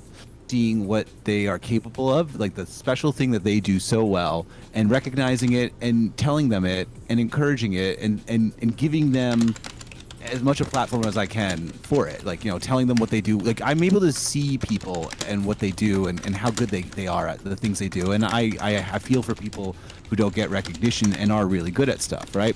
I'm very good at that. But then you mentioned the tough love thing. So this is a problem that I've had for a long time. And have recently, you know, been getting better at, which is it is one thing to tell somebody they're great and, you know, give them adulation and explain to them why they're so special and what you see in them and what they can do. But, you know, you can't just yell and criticize and, you know, and be mean to them, you know, if they're not doing it, because you're not, and you can't like say it's tough love because you're not considering their feelings, you know. You got to consider their feelings first, and you got to reach their heart first and be there first before you can actually get them to do other things. That's actually the first thing you need to do. So I've had a problem in the past where I would see somebody who was really great at something and I would see them not doing it and I would get mad at them. And they maybe weren't doing that thing because they had another issue going on that's in a deeper level, right? That's their feelings and their heart. Maybe they're heartbroken for some reason, or they're sad for some reason, or they have anxiety for some reason. And just yelling at them to do the thing that they're special at, it's not gonna work. It's not nice. It's not nice. And I used to just be like, write it off, man. You got to put that shit aside and grind, and you'll feel better once you achieve. No, not true. Like you gotta work on the feelings first of people, and then once they feel better, then they can do better. And I know that now. And yes. So that's what I mean. So that, like, I know you mentioned the tough love thing, and like, yeah, I have been known for that. But I don't know if that was always the best way to approach things. Now. Well, in your defense, Chris, I mean, Yes. I agree with what you're saying, that isn't necessarily the best approach. But in your case, I think if you ever were like that, where it comes from is you are just so passionate about supporting people and like seeing the best possible version in them and wanting them very much, to get to wherever they're going. Yeah. Like, I fully recognize Thank you. that. I appreciate that, buddy. I'm sure a lot of people in the scene do too. I just think I've been a mean person. Sure. I think I've occasionally been a mean person to people I care about because of that, and I didn't know it at the time.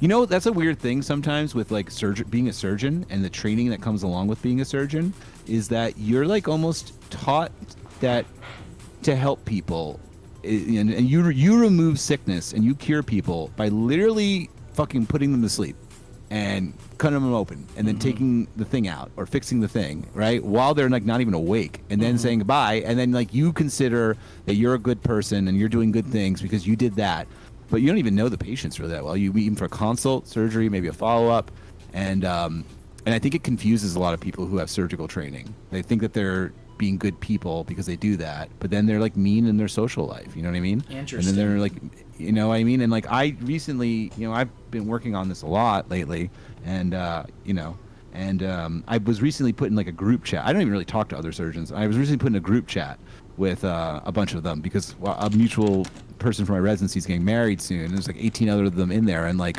they're mean. Like, I don't like it.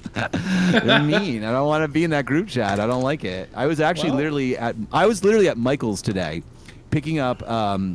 I just got a very important gift that the glass broke on, reframed today. It means a lot to me. It's a very important thing. It was given to me by a person who's deeply significant to me, and I just got it reframed. And I was getting it, picking it up, and the guy framing it, he's like, "Oh, you're pretty nice for a doctor. Like I would never guess because he saw me come in the scrubs and stuff. And he's like, "Oh, you're a doctor?" He's like, "You're nice. That's not like they're not usually like that." I'm like, that's interesting. I know now. I know. Yeah. Yikes. Well, have you ever had people like, this might be a little personal, have you ever had people like call you out and just be like, "Hey man, like you hurt my feelings," like, or do people just not usually say anything? Sometimes people don't say anything. They just don't say anything. Maybe they're afraid they're going to get steamrolled by me, and that's my fault.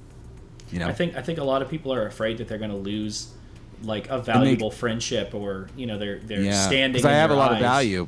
I know. I'm working on that. I didn't realize it because a lot of people don't. I got like one or two friends that do that. Oh, that'll take you to task or whatever. Hey, those are the real ones, man. When they're like, "Hey, listen, stop your bullshit." You don't realize. And it just sucks because you don't realize how much you're hurting people sometimes. You don't even know. It sucks. It sucks to hurt people. Don't do it, guys. Yeah, no. Well, they have to tell you that you're hurting them. They have to tell you that they're hurting. Not to victim shame. That sounds like victim blaming. I don't know. But they have to tell you. But also, you're the kind of person who doesn't even hear them, maybe, because you're just so used to helping people in a certain way that you don't even hear it. Like, you got to actually, it's weird. Like, you actually have to do the work to get there. Sometimes. Daniel said that this is like a, what did he say? This episode is like group therapy. I'm totally here for it. Yeah. I'm loving it too. Okay, cool. I'm glad you like it. Move, yeah. Good. I feel like I have a lot of hardball, like, negative questions that I want to ask you, but I feel like you don't want to answer them. You can do that. Me? No, Porter. A Porter? Oh. Like, what do you mean? Like, what's the worst live show you've ever attended? You really are like a negative Nancy today, aren't you, Young? You're like really like. So, you're like, okay, everyone's. You got let me like just Porter, tell who's always, everybody, like, a glowing the reason beam I of, like, invited emotion, Porter and then you Vong- got me, who's like definitely like made some big changes in how they view things, and like, like, what the fuck do you hate? Like, Hey, Porter, who sucks? Listen, man, the reason I invited you on, besides the fact that you're a wonderful person and you have such skill and talent, is you got great taste in music. We geek out on Facebook all the time. You're always talking about. That's true. You seriously are one of the like 5 people, you, Chris, Droner, and maybe like Alex, Pacific Plaza, that I'm just like, man, they got some great taste in music. I love him. Shout out Alex. He in the chat for Alex, Pacific Plaza. Outstanding shade of music for sure. You don't have to answer that question if you don't want Look, to. I cast aspersions still. I'm not like I still like am me. I made fun of new metal earlier. Remember that? Okay, how about did you tell me what your favorite live show was already? You told me who you really wish you could see. What's the favorite live show you've attended? Yeah, let's do that. Yeah. Favorite,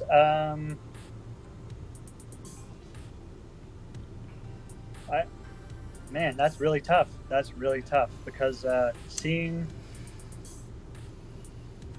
Jimmy Eat World was really important to me, so that has the importance factor. But then there's like seeing the Blood Brothers was maybe the wildest energy I've ever had. Yes, sir.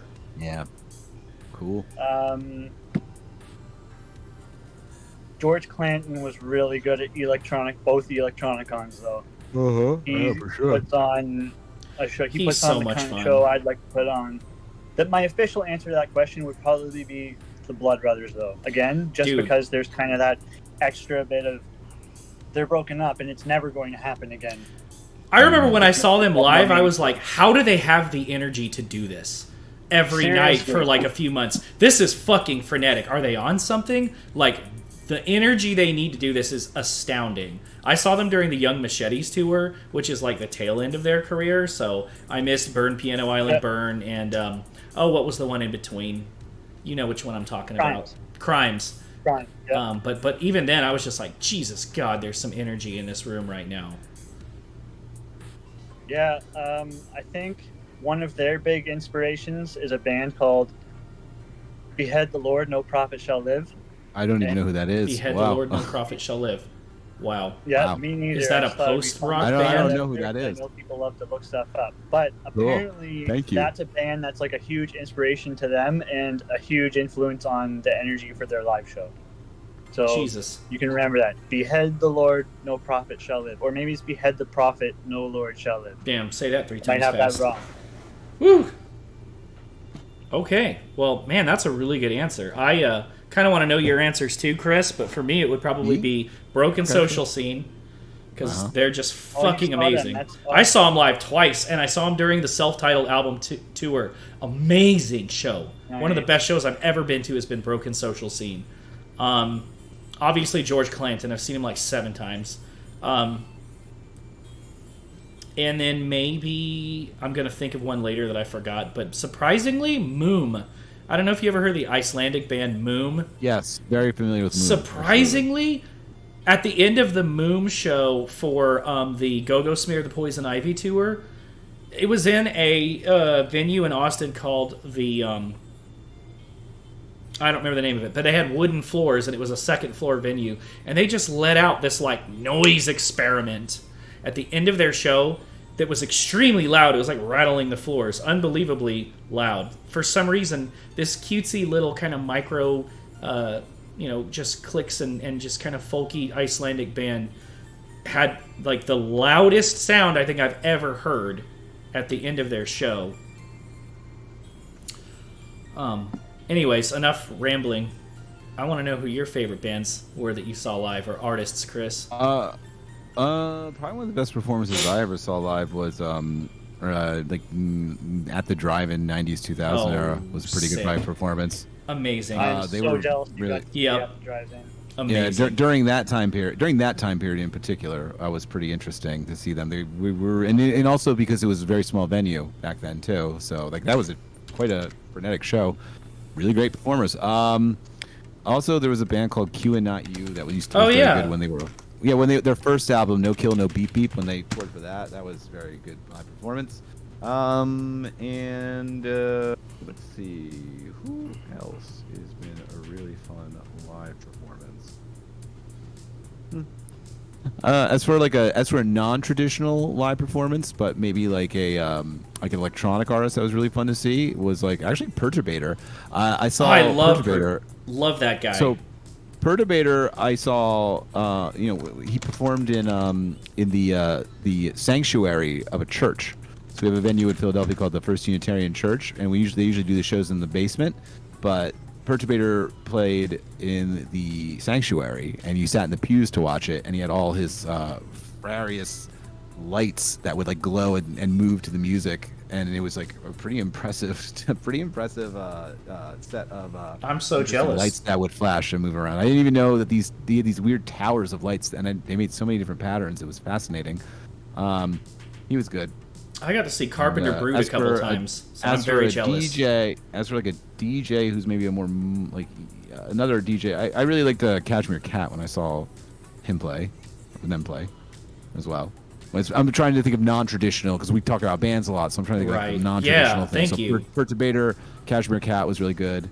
As for DJ sets in general, Toki Monster was really good. Ooh, Toki Monster. Okay. She was very interesting. She really did bring you on a journey, and she did like, obviously you go to an EDM festival, you don't expect them to DJ. It's not what's happening up there. You're there for the lights. You're there for the lights and the pomp and circumstance and the connection with people and the fun outfits and the. And the mall. The revelry. You're there for the bacchanal, right? Obviously, like those people aren't DJing. They're not DJing. Man. Give me a break. No, of course not. But Toki Monster was in like another stage, and she's like, "Let me take you guys on a journey," and she did some fucking amazing shit. And I really didn't know where it was going to go, and it was beautiful. I have to pee so bad, but I need to bring up that Porter just dropped the hottest take. He said he's never listened to Boards of Canada ever. Never. Bruh. You got some splaining to do, homework to do. They've always been in my awareness. We all have bands like that. We all have artists like that. You know those ones you just never get around to it? Well, let me tell you, like my hot take. Well, I barely have. Okay, people are gonna kill me, but it's like I've barely listened to Aphex Twin. I'm getting the fuck up out of here. Barely listened to Aphex Twin. I never was like, I barely listened to Aphex Twin. I never did until a couple years ago, actually, myself. So that was definitely another one for me. I skipped Aphex Twin for a long, long time. I will, guys. I'm going to do it. Don't worry. It's like what Porter says. Like I'm getting around to it. Sometimes there's stuff that I save, and I'm like, well, one day I'm gonna like dive a deep dive into this. You know what I mean? One day I'll save it. I'm gonna do a deep dive. Yeah, another one for me like that that I didn't get. Lux didn't listen to Aphex Twin either. How about that, huh? Who? And Pacific Plaza. Pacific Plaza and Lux Elite are both like, nah, I haven't really listened to that much. Oh, hold on.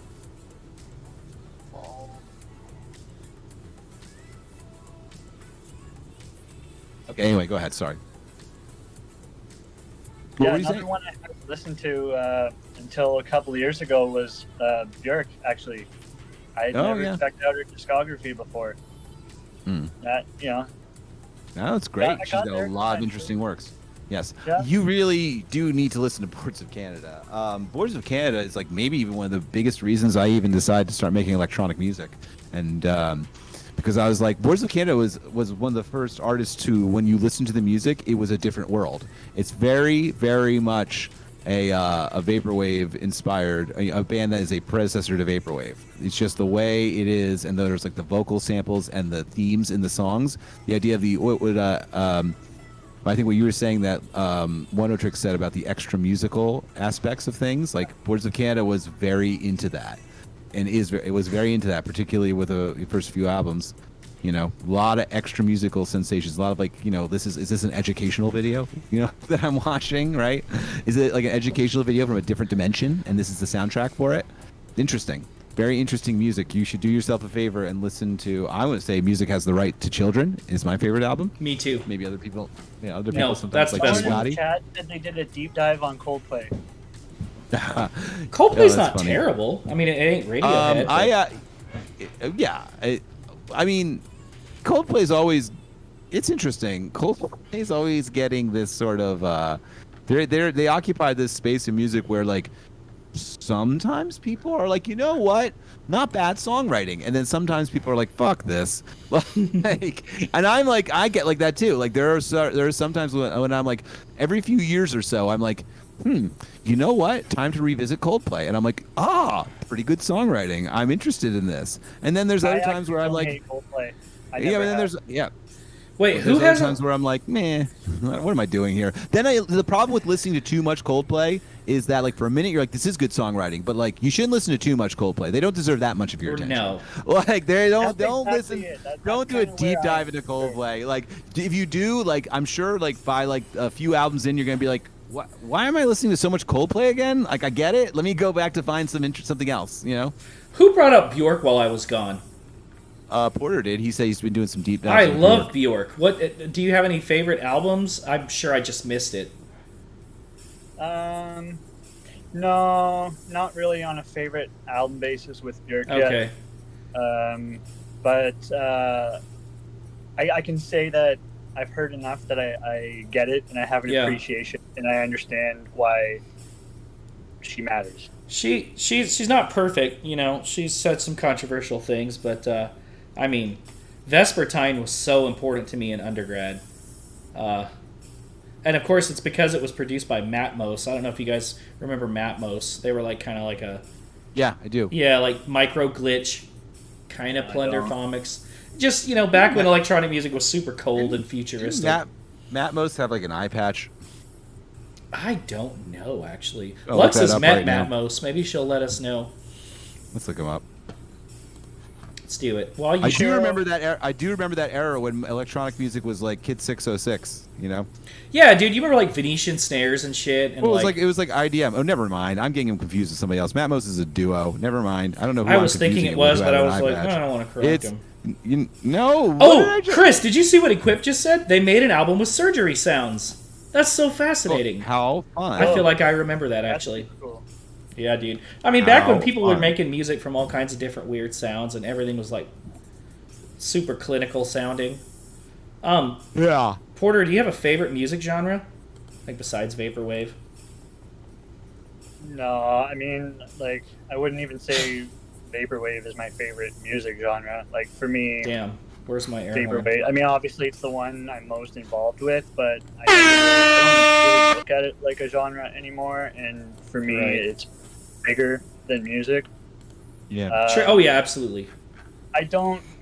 I really don't have a favorite genre. Like, I just listen to way too much music. I feel like everyone says that, but I feel I that. really do listen to way too much music, to the point where I actually try to listen to less now, and instead listen to music more intentionally, instead of just being that person who needs to have music all the time. Because I used to be like that. When I was younger, I was that kid who always had the headphones, had to have them everywhere I Me went. too, dude. Me too. But now, to be honest, I actually get annoyed if I'm hearing too much music, and I kind of just want to hear myself think, and I won't just put on music just because. I'll be like, okay, in this moment, I am intending to put on music, and I'll pay attention to it, or I'll have a reason that I'm doing it, not just for the sake of it. But Shiro, listen, I respect that. I'm going to give you what you want, okay? Because you're in an extra hateful mood today. Oh, I feel so I want bad. to give you one of my least favorite. I'm in an genres of extra music. playful mood. Let's go. Yeah. It's playful. There you go. There we go. Yeah. What's your new metal? There's really not a lot of music that I would say I can't stand. There isn't really any music that I literally can't stand. But I think some of the worst music for me that I've ever heard, that if someone puts it on, I actively want it to be put off, is, I think they call it future bass or whatever that. Damn, son. Oh. That like music that I actually can't really allow myself to like keep listening to. You mean like Bass Nectar and shit? Bass Nectar would be bass music, but that'd be like Yeah, more no, not dubstep-y. bass nectar. No, it's a more. There's a sound. I'm pretty sure it's called future bass. It's like Future bass is pretty there's some good stuff there. I just don't know. can't. I don't know. Oh, STS9. It has Okay. this like melodic, I like like overly happy sound. I don't know. I can't think of how to explain it without. But like, not EDM. I know what right? it is. I know what it is. I actually there's some good future bass. I would definitely say Like that bubblegum Casual bass or Cabbage- like hyperpop? No, No, dude, he's talking about like no. Millennium and stuff like that. Okay. Huh. And yeah, and Marshmallow or Slushy. People and, want to which know if actually, you yeah, like crunkcore. And honestly, I don't mind it that much. Honestly, Crunkcore? go ahead. Crunkcore and bro country. What do you Inside or think? something? Yes, exactly like Broken Side. I never really checked Oh, God. them out, man. That's all right. When they were around, I He just said kinda it's all thought, right. Oh, that's a weird Applebee's thing. Oh man, what about Bro Country? Dan Mason's not really a fan. Oh wow, Equip is a Broken Side fan. Wow, I didn't see that one coming. Ognos Marshmallow is future bass. Thanks, bro. You mentioned hyperpop, and that's something that I haven't written it off yet, but I've been having a hard time like really connecting with it. Yeah. Because it's something where like I feel like I should like it, or I feel like on paper it seems really really cool to me, but listening to like a hyperpop playlist on Spotify, there's just this quality to it that's like there's this bratty MySpace scene kid thing going on Like that like Millionaires reminds me of when I was in 2021. high school and everyone was into stuff like Hollywood Undead. I don't know. There's just like this Yeah. tone to it, and it really puts me off. And I wish I wasn't put off by it, because the rest of it, you know, like where they're going with sound design and you know the way they like do pop music and bring that into it, I can roll with that. But then just you know what I'm talking about with kind of that bratty MySpace scene thing. I feel that. Those vibes. A lot of bit crushing and like Alvin and the Chipmunks vocals going on. For better or for worse. Some cool shit going on in chat. Worldly Equip says Broken Side is totally proto hyperpop. He also brought up Millionaires. I had mentioned them as well a minute ago.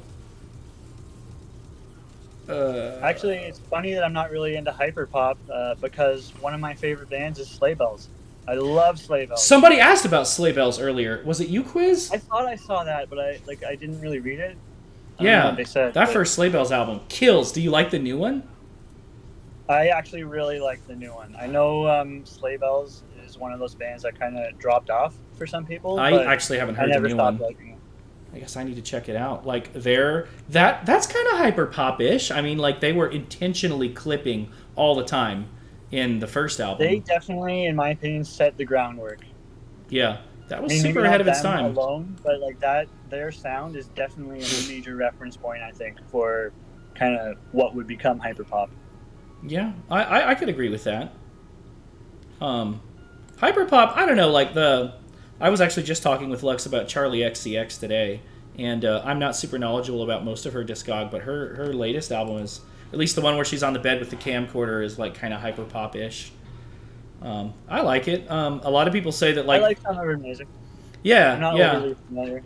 And then the other side, supposedly the other like new wave of that genre of music is like the deconstructed club sound, where instead of the happy like uplifting like major sounds, it's like very dark and cold and kind of scary and violent sounding. I really like that shit, like the kind of stuff they're putting out on like Tar out of LA. But hyperpop's not for everybody. I guess maybe if you don't have a... brought up WikiLeaks. I just want to take this chance to say, even though she's kind of controversial, I've always been really into MIA. MIA is honestly also kind of proto hyperpop-ish in some ways, I would say. Yeah, Matangi is my favorite album. Love that album. Very Bring the very Noise. It's an strong. insane track. MIA, Bring the Noise. Listen to it. It's dope. It'll get you pumped. You'll start a revolution. She definitely has a like a jump up and start fighting the power type of energy to her. Well, so you've adequately described your favorite kind of music, and thank you very much for taking the bait. Chris, are you frozen, or are you just deep in thought? No, I'm good. Okay, Deep you're thought, good. sorry. All right, okay, no worries, man. I just thought maybe you were afraid. Taking it in. I was a little Sorry afraid about you were. that. No, don't worry about it. Maybe like, how do you know when you're listening to a new song, and you just get grabbed like by the heartstrings, or you hear something like, "Oh, damn, that's good." What are some things that you've noticed that tend to grab you? How do you know when a song is good?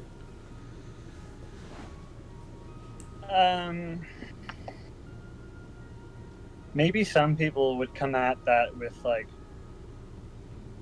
a more objective answer or a set of criteria. I mean, for me, it's just pure instinct and feeling. I mean, mind you, it depends on what my intention is listening to it beforehand. You know, like, am I listening to it to intentionally make a decision about whether it's good or not?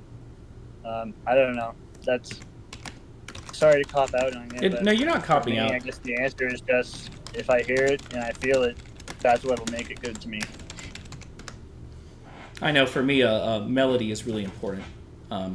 But yeah, I agree. You just kind of know it. Well, we're winding down. We're at the last 10 minutes. If you want, we like to end every episode with a small little shout out session. I'm sure Chris and I both have a few things to say, but we want you to have the floor. To say whatever you want, to shout out anyone you want, to basically just no holds barred. You can send us out. Okay, well, I want to give a shout out to the Winner's Circle, naturally.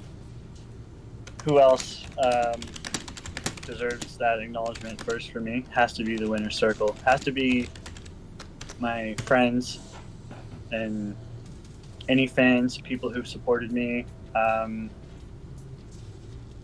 because I've just had such a hard time in my whole life, as I was talking about before, experiencing connection and really feeling like I had a tribe or people I belonged with. Mm-hmm. And so as much as I try to be conscious of not getting attached to the internet and engagements and likes and all of that and followers, it does still mean a lot for me when people, you know, maybe message me to see how I'm doing, because there have been a bunch of people who do check on me. They have checked on me. Yeah. It means a lot to me. That's great. That is really great. Absolutely. Says they appreciate what I do, or they think I bring something cool to vaporwave. It means more than you can ever know. And really the last thing I want to say is that Electronicon was so special for me, not just because of what it did for me, but I just think you're all so cool and so special, and like I would give anything for all of you to feel like, hey, I belong here and I can do something that matters. I have a place I can go where I can express myself and be part of it. Yeah. I would want that for any of you. Yeah. I thank love you. that. Honestly, thank you. I love that. This scene has grown so much in the last couple of years since Econ. Like, shout out George for definitely kickstarting that close-knit community.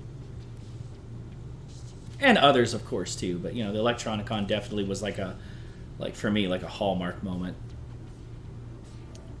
Yeah, no, for me too. And on the flip side of that, it was a huge rug pull when COVID happened and we lost Electronicon 3. Mm-hmm. Yeah. Yeah. Well, you know, hopefully all that'll be over with sooner rather than later. Mm-hmm. Do you wanna shout out anybody else, or did you have any other parting words before we do our little wrap up?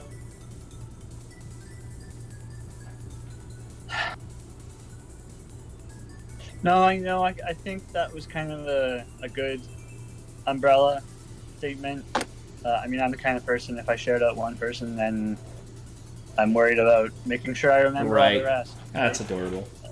So that's just kind of my message to the world, to everyone, and to the people here. Yeah. You want to go first, Chris? Oh, for shout outs? Yeah, man. Anything you want to say? Anything you want to promote? Yeah, no.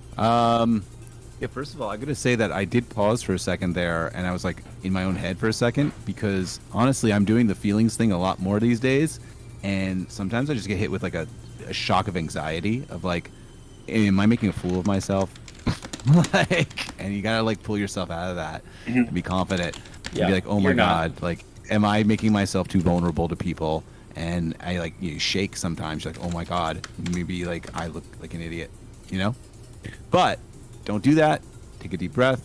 It's okay, kids. Anyhow, what I have to promote is a new Skeleton Lipstick single, Catholic Blood, and then that's on the Novatone's compilation, the Orbit series they do, and then also the Vapor Pop compilation has Edition on it, and of course Terminally Chill is going to be September 2nd at the Barbary, 10 p.m. to 2 a.m. It will feature myself, my little sister Fantacat from Terminally Chill NorCal, and of course Fiber will be there as well. Yes. At the Barbary in Philadelphia. Wish I could be there. I do have one more thing, actually. Yeah, please do. For anyone who maybe wasn't tuned in earlier, I will be dropping a new Secret of Success this week and starting the trail from there. But the other thing, I'm going to let the people here know first before I bring it to my social media, is the first mixtape I did, You Can Have It All. At the end of the month, it will be temporarily coming down from Bandcamp. Temporarily, not for long. Hopefully, I'm not going to have it gone for maybe more than a couple months tops. But it's going to be getting a reissue. There's at least, three new songs included on it, and I'm debating whether to put a couple more in or not. Yeah, that's going down. And I'll address this later on my social media when the time comes. Good. For any clients who want to be in the know for that, You Can Have It All will be coming down at the end of August. Follow the man. Temporarily. You heard it here first. All right. Well, we are so happy that you joined us tonight. I am going to really quickly drop a link in the chat for the official Hot Takes Spotify playlist. If anybody's ever been interested in listening to what Chris and I are listening to, what I'm listening to, and a song from everybody that's been on our show, plus a couple recommendations, check out the official Hot Takes Spotify playlist. It's also in our link tree. Follow, listen, let us know what you think, favorite songs, whatever. Link is in the chat. Yes, that's right, Jez. I was on DJ Non's Luxury Aesthetics Online a couple weeks ago. Forgot to mention that at the end of the last episode. Played a couple of favorites. Shout out DJ Non for interviewing me. And I got a couple sets coming up here pretty soon. I got a little something I put together for Codex Boy Encyclopedia's Sight, Sounds, and Conversations event coming up here pretty soon. It's a deep house / down-tempo set. A lot of good stuff. Got a set I'm going to be working for the upcoming Homesick Fest for Halloween. Thinking maybe some dark synth. And just got invited for another event. Don't know if it's public yet. Working on a little bit of that deconstructed club type vibe for another event that's being put on by a close Rosewood homie and somebody who actually was in chat with us tonight. Got some good names on that lineup. That's going to come out, I think, October as well. And finally, y'all know T-Chill's coming back. We actually have a live event in Phoenix. Hopefully that's still on in October as well. Live event in Phoenix being put on by people affiliated with the VA 10 Association. And I've been invited to spin. I'm going to be putting a Vapor Trap set together for that. So excited about spinning IRL again, and I actually am meeting a friend to buy some new DDJ SRs tomorrow night. So A FOMO is killing me right now. dude, I honestly am so worried about the Delta variant, but I mean, like Chris said, you know, like, what are you gonna do? You know, I'm gonna be masked up, but I'm gonna perform for sure. Get your Fauci ouchie, as B would say. Not to be political, Yes. but Yes. anyways, thank you guys so much for joining us tonight. Porter, thank you so much. The hype has been unreal around this episode. We're so glad that you were here. Thank you, everybody who tuned in. Please meet us here in a couple of weeks. What'll that be? August 30. Don't know who we're going to have on yet, but you know it's going to be good because it's Hot Takes, baby. We love you guys very much. I love you, Chris. I love you, Porter. Love you too, buddy. I love all you guys in the chat, and I thank you so much for being here with us tonight. Episode will be up on YouTube and all streaming services in a couple of days. And for now, good night. All right. Good night, guys. Bye. Good night.